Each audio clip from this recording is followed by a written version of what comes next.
I don't think it's necessary. I think that's overkill to put a barrier from one side of the border to the other. That's William Barr, what Steve Bannon would look like with a very minor glow-up. He's the top law enforcement official of our country. He plays the bagpipes. He thinks Roe v. Wade was wrongly decided, and he believes the Mueller report, which specifically said did not exonerate the president, exonerated the president. William Pelham Barr was born in 1950 in New York City to a mother and father who both taught at Columbia University on the Upper West Side, the same school Barr graduated from in 1973 with a master's degree in government and Chinese studies. After graduating, Barr worked in the Chinese unit for the CIA by day and attended classes at George Washington University's law school by night. He graduated in 1977 and left the agency for a clerkship with a judge on the D.C. Circuit Court of Appeals. In the early 80s, Barr served on the domestic policy staff in the Reagan administration before being tapped by George H.W. Bush to Assistant Attorney General for the Department of Justice Office of Legal Counsel. It was in this post that Barr exercised his summarize and redact muscle, the same muscle he'd go on to use for Home Alone 2 cameo star Donald J. Trump. Under George H.W. Bush, Barr wrote and tried to hide a very controversial legal opinion, seemingly suggesting that the U.S. could unilaterally, without the go-ahead from international governments, send its FBI agents to overthrow a foreign leader from power. Barr was asked to hand over the legal memo containing the rationale for allowing something like this. He declined and instead offered a 13-page document that summarized the principal conclusions. But when Congress eventually obtained the full memo in 1991, it was discovered that his summary left out some of the conclusions in the full memo, which is bad. What does bad mean? Ryan Goodman, a former Defense Department special counsel, wrote that Barr's summary omitted some of the most consequential and incendiary conclusions from the actual opinion, and there was evidently no justifiable reason for having withheld those parts from Congress or the public. Barr became Attorney General in 1991 and was confirmed despite saying things like this. I think that my views are consistent with the views that have been taken by the department since 1983, which is that Roe v. Wade was wrongly decided and should be overruled. Barr said he would step up the department's anti-drug activities, go after violent crime, and enforce civil rights laws. Tend to be proactive and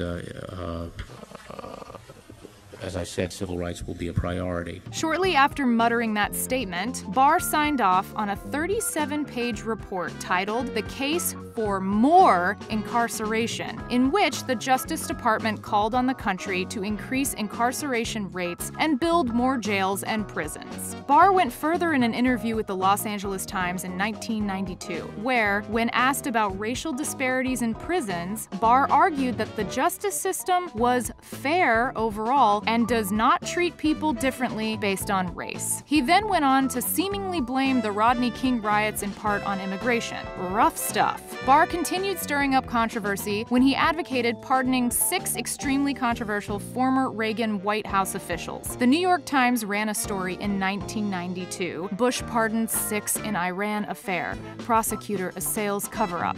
The 6 former aides Barr lobbied to pardon included ones convicted of lying to Congress or withholding information during the Iran-Contra investigation, in which senior officials secretly facilitated the sale of arms to Iran. The Reagan and Bush administrations were also accused of funneling billions of dollars in loans to Saddam Hussein in what was termed Iraq-gate. Barr was accused of protecting the president by refusing a congressional request to appoint an independent counsel to investigate the matter. Reports at the time paint a harrowing image of Barr. New York Times columnist William Safire called Barr the cover-up general, with a track record of alleged cover-ups, blaming police brutality on immigration, and going through great lengths to protect the president. It's clear why Trump might have chosen Barr to protect him. But months before he was tapped, Barr continued punching up his resume, seemingly just in case Trump was looking for more qualities. He probably wasn't, that was probably enough, but nevertheless, in 2017, Barr wrote an op-ed op-ed in the Washington Post titled, "Trump Made the Right Call on Comey." Barr also reportedly believed that there was more reason to investigate Hillary Clinton than the guy he wanted a job from. In June 2018, as if Barr didn't already have the gig, he sent an unsolicited memo to Deputy Attorney General Rod Rosenstein. In the memo, called Mueller's Obstruction Theory, Barr, in 19 pages, basically laid the groundwork for the argument that Mueller might be investigating a made-up crime. The memo stated a fatal flaw in Mueller's interpretation of 1512c2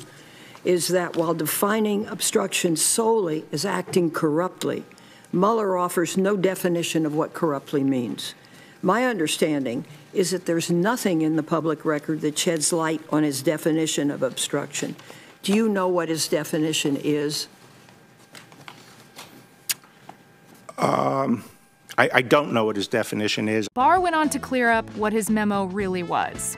Well, as I said, I was speculating. Special counsel Robert Mueller handed his report over to Barr in March 2019 after a nearly 2-year investigation surrounding Russia's election interference and whether it colluded with Donald Trump. 8 Americans once affiliated with the Trump campaign or administration, 25 Russians, 3 Russian companies, and 2 others were charged in the investigation. Just 2 days after Mueller turned in his more than 400-page report, it was reduced to just 4 pages of Barr's famous principal conclusions. Did you personally review all of the underlying evidence?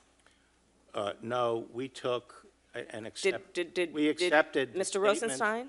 No, we accepted the statements in the report as the factual record. We did not go underneath it to see whether or not they were accurate. We accepted it as accurate. After Barr released his 4-page summary of Mueller's findings, Mueller wrote him a letter expressing concern that Barr had mischaracterized his report because Barr was totally that kid in class who lied about reading the book. And Mueller went further when he spoke to the public for the first time after roughly 2 years of silence. If we had had confidence that the president clearly did not commit a crime, we would have said so. Barr seemingly believed, because Mueller didn't charge Trump with obstruction, the president was exonerated. But really, under the Justice Department rules, you cannot indict a sitting president. It has to go to Congress. Under long-standing department policy, a president cannot be charged with a federal crime while he is in office. The special counsel investigation reported 10 instances of possible obstruction of justice involving the president, including Trump's failed attempt to fire Mueller. And in so many words, Mueller hinted at the possibility of an impeachment inquiry by Congress, stating, "The Constitution requires a process other than the criminal justice system to formally accuse a sitting president of wrongdoing."